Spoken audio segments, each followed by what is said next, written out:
survive. Helluva blows my mind. Helluva lights my day. What's good, guys? This video is going to be in regards to the two teenagers who were killed by Brevard County Sheriff's deputies on November the 13th in what the deputies are saying they believed to be a stolen vehicle, where they didn't even run the plate. And I brought a story earlier covering, I believe it was Croom's funeral. It could have been Pierce. I'm sorry, I don't remember which one it was. But one of their funerals where a 16-year-old brought a weapon to the funeral, and the weapon discharged and shot the grieving mother. As if the story just couldn't get any worse. This article is coming out of Florida today on their website, and it's dated November 23rd, 2020, and it's titled, "Bullet Holes in the Backseat Raise Doubts About Deputy's Fatal Car Shooting Story." Video taken by security cameras at a Cocoa home shows that Sincere Pierce, one of the two teenagers killed over a week ago by a Brevard County Sheriff's Office deputy, was riding in the backseat of the car when shots were fired into the vehicle during an attempted traffic stop. According to a police expert and a lawyer for Pierce's family, that fact, taken together with pictures and videos of the car after the shooting showing bullet holes on the left side of the car, raised questions over the official story that the deputy shot into the moving car because his life was in danger when the car failed to heed his instructions to stop. And I'm going to play this video from the Ring doorbell. Under the video, it says, Sincere Pierce is seen getting into the backseat of the car, driven by Angelo Crooms, just minutes before the two were fatally shot by a Brevard County deputy. Now, this is the third time I've watched this video, and there is sound to the video. About the only thing you hear is a brief exchange between Sincere Pierce and his mother, who is getting into her vehicle. You will hear her vehicle start, and Crooms pulls up and picks up Sincere Pierce. They go to the stop sign, where they do make a complete stop, and I'm sure, I can't say I'm sure, but I would assume that he saw these deputies racing behind him. I would imagine that would have made him nervous had he saw that. But he did make a complete stop, so regardless, that's not even being questioned, but I noticed that. So I'm not sure if he was parked somewhere or how he even raced onto the scene when that vehicle was there, because in the dash cam video, it shows him coming from quite a ways away. Like, I don't know how he even knew where this vehicle was, but regardless, I'm going to play this video.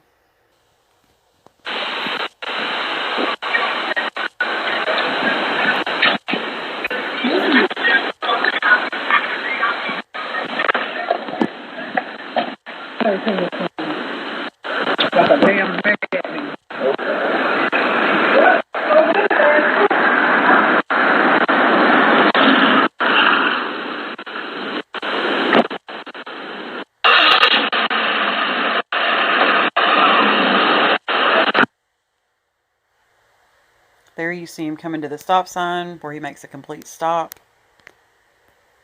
Turns to the left.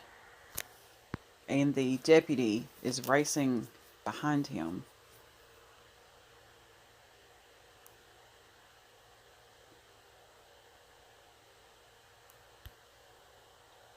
Here is an image from the scene showing at least one bullet hole in the driver's side rear window of the vehicle. You can see that plain as day. I try to move this on the screen a little bit because when I edit it, sometimes it doesn't hit just right on the screen. I try to make sure I can get that on there. The article goes on to say, the shooting deaths of Angelo Crooms, 16, and Pierce, 18, in a Cocoa neighborhood on November 13th have left their families and the public with many unanswered questions about Brevard County Sheriff's Office deputy Hafat Santiago Miranda's decision to fire multiple shots into the car when the youths didn't pull over. The shooting deaths of the two black teenagers have captured national interest and provoked outrage and protests in Cocoa, as many have asked if deadly force was needed to resolve the situation. Increasing attention is now being focused on at least one bullet hole seen in the left back seat window of the car, where Pierce was sitting at the time of the shooting. It raises questions over why Santiago Miranda kept firing as the vehicle may have moved past him. It shows that the officer was not in front of the vehicle, but on the side of the vehicle, said Natalie Jackson, an attorney for Pierce's aunt. He was not in fear of deadly force, and the vehicle was not a threat to him. The families also contend that dashcam video of the incident shows Crooms, who was driving the vehicle at the time, trying to avoid the deputy. The sheriff's office has said that the deputies believed that the car was stolen and had fled from another deputy earlier.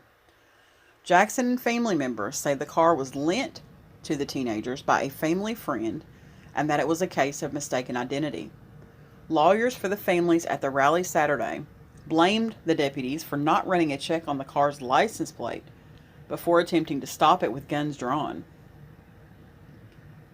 In his Facebook post Tuesday, 4 days after the shooting, in which he released the dashcam footage from Santiago Miranda's police vehicle, Ivy points out that the deputy repeated commands to stop the car 7 times when Crooms, the driver, accelerates the vehicle toward Deputy Santiago Miranda, who was then forced to fire his service weapon in an attempt to stop the deadly threat of the car from crashing into him.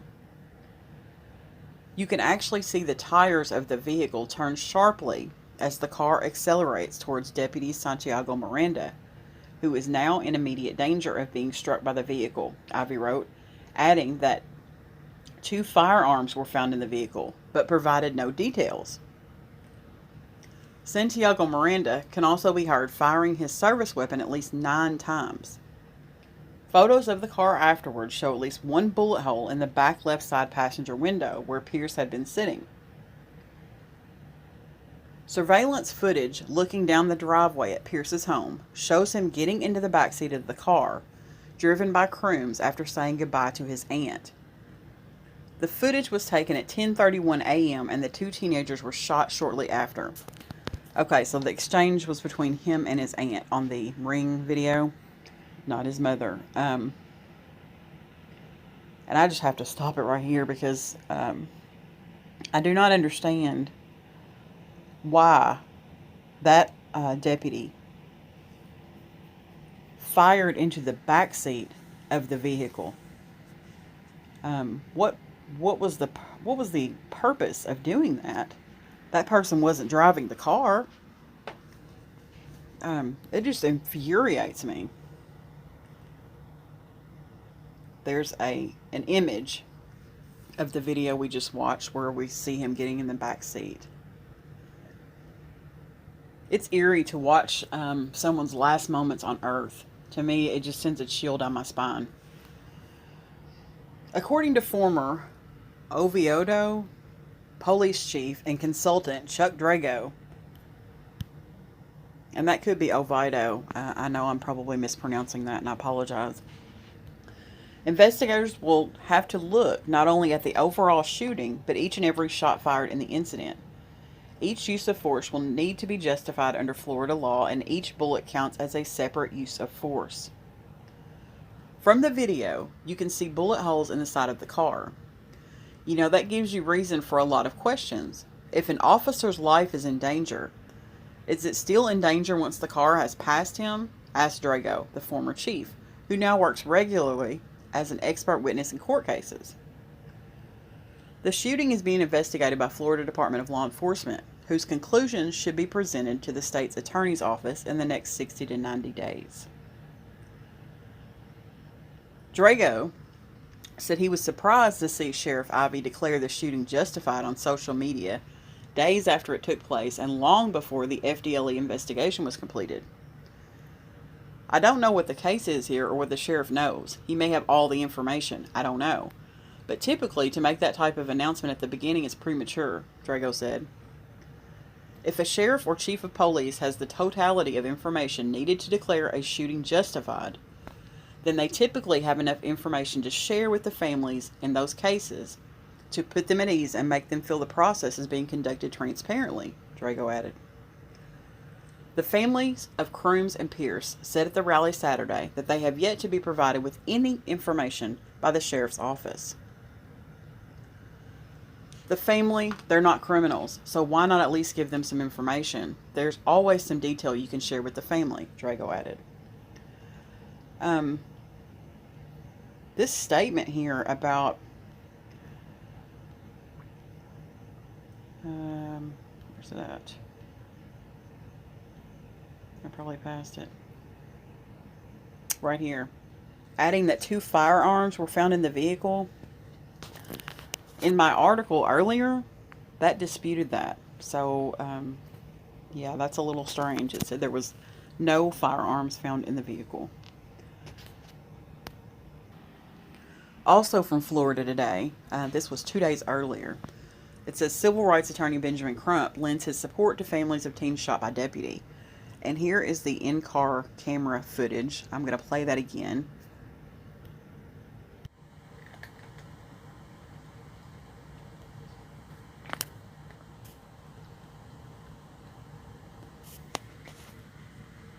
And there's not sound of this vehicle until we get further into it.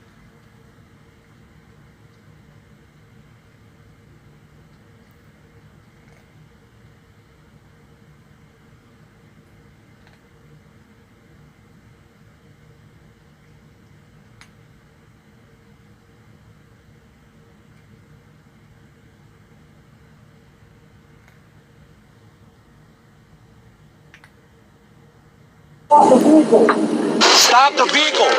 Stop the vehicle! Stop the vehicle! Stop! 1033. Stop the vehicle, goddammit! Stop! Stop!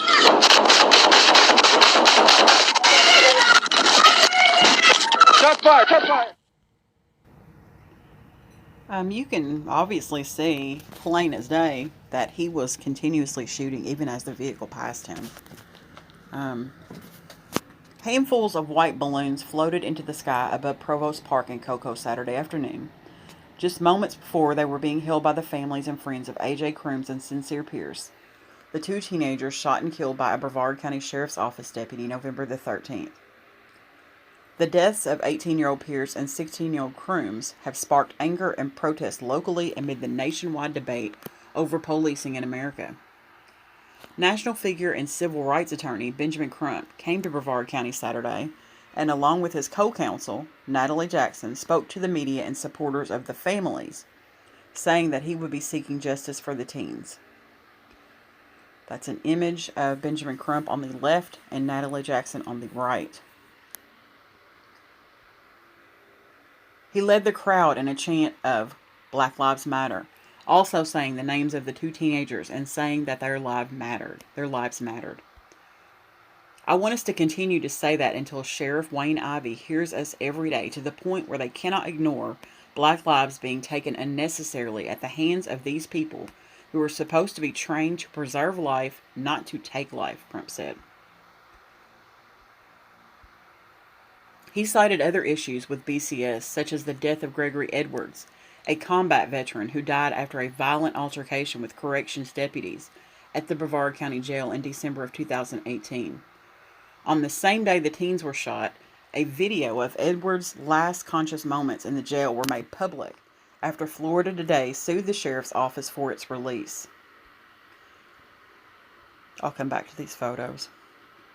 Ivey has contended that there was no wrongdoing in either case, and investigations by BCSO and the state's attorney's office and a review by the Florida Department of Law Enforcement concluded the same in the Edwards case. The shooting of the teens is being investigated by FDLE. Crump, a high-profile civil rights attorney, rose to prominence after representing the family of Trayvon Martin, the teenager who was shot and killed by Neighborhood Watch volunteer George Zimmerman in Sanford in 2012. Martin's death was the first of many over the past decade to draw attention and scrutiny to how killings of Black Americans are handled by police and prosecutors, helping kick off the nascent Black Lives Matter movement. which has since grown in size and recognition since the death of George Floyd in Minneapolis earlier this year. This is a picture of friends and family of A.J. Crooms at his funeral, which was held Saturday afternoon.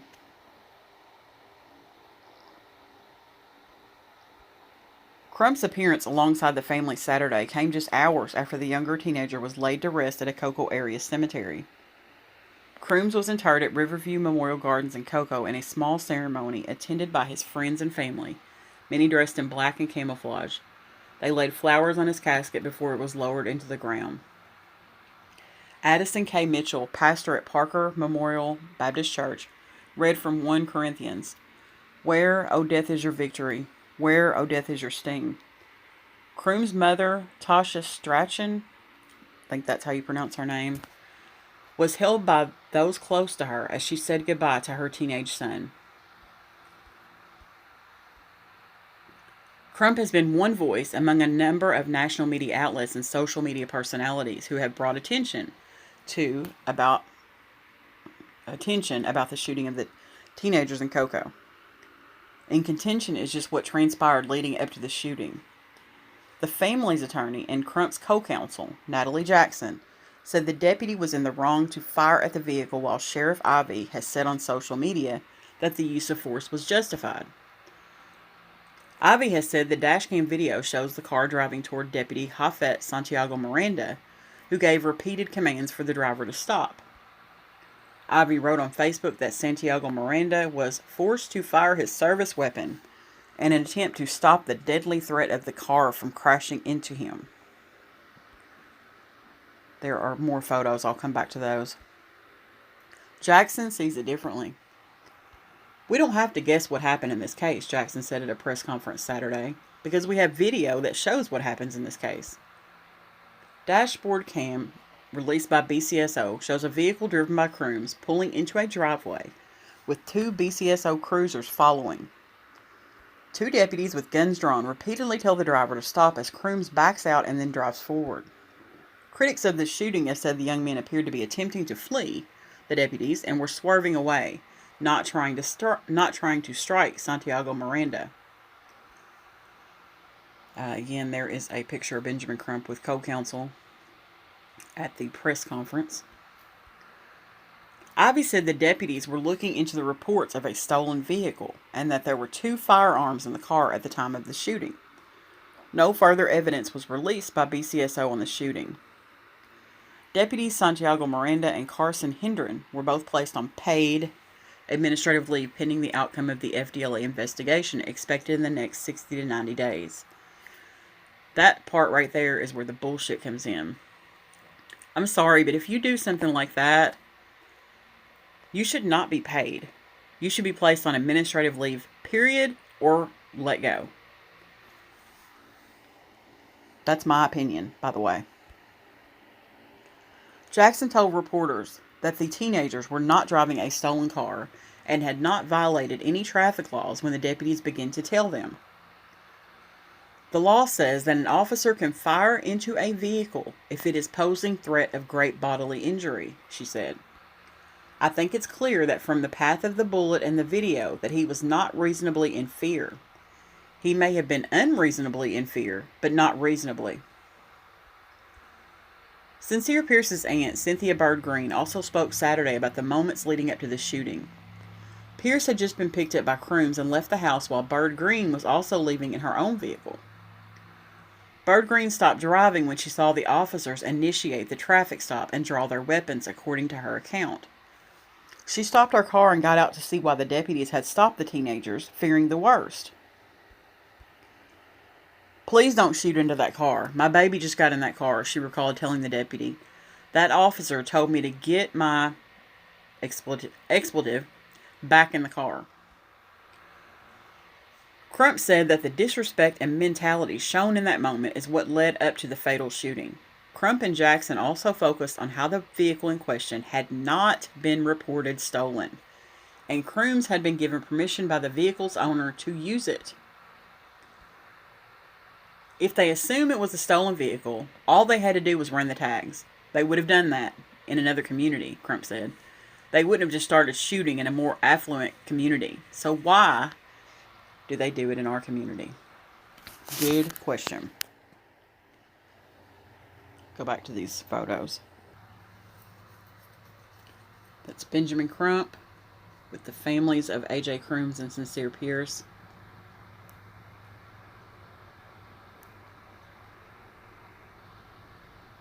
And that was held at Provost Park.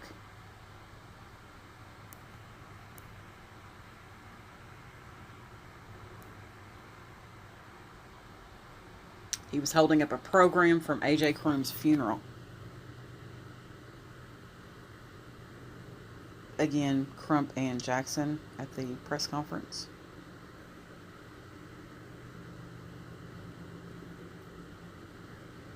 Same.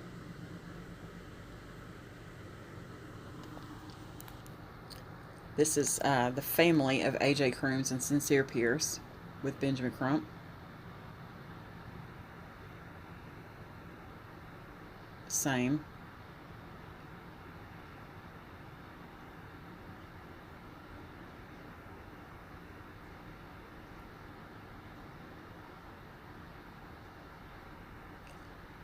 Sincere's nickname was Spud, so that's why you see Long Live Spud on that shirt.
I believe the camouflage is A.J. Crooms' family, and then the other side is Sincere Pierce's.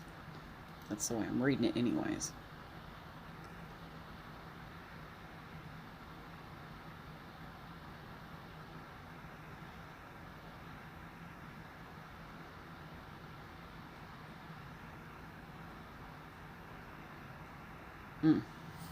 It's just heartbreaking.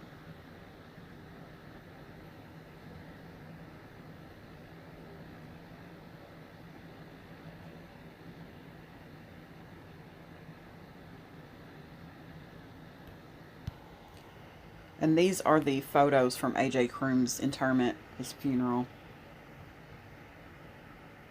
It's his family.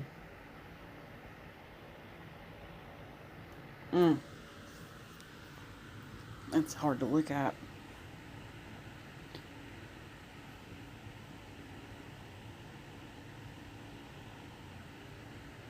So, yes, that was Tasha Strachan. I know I'm mispronouncing that name. That's the mother of A.J. Crooms. She's the one that has the purple in her hair with the camo on. And she's laying a flower there in that photo.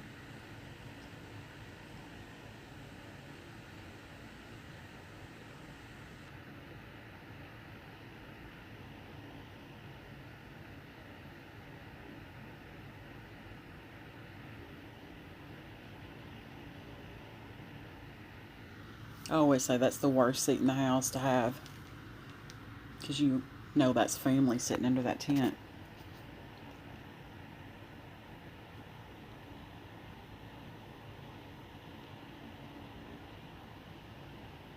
That was at Riverview Memorial Gardens Cemetery in Cocoa.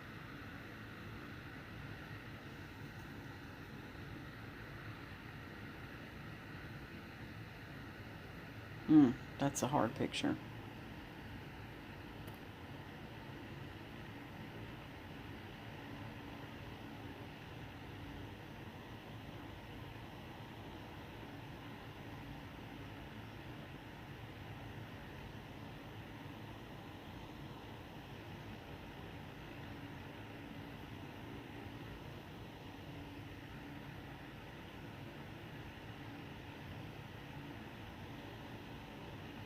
That's Addison Mitchell, the pastor of Parker Memorial Baptist, Missionary Baptist.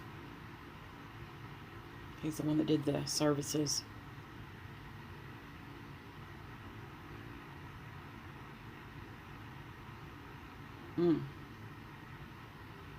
That's it.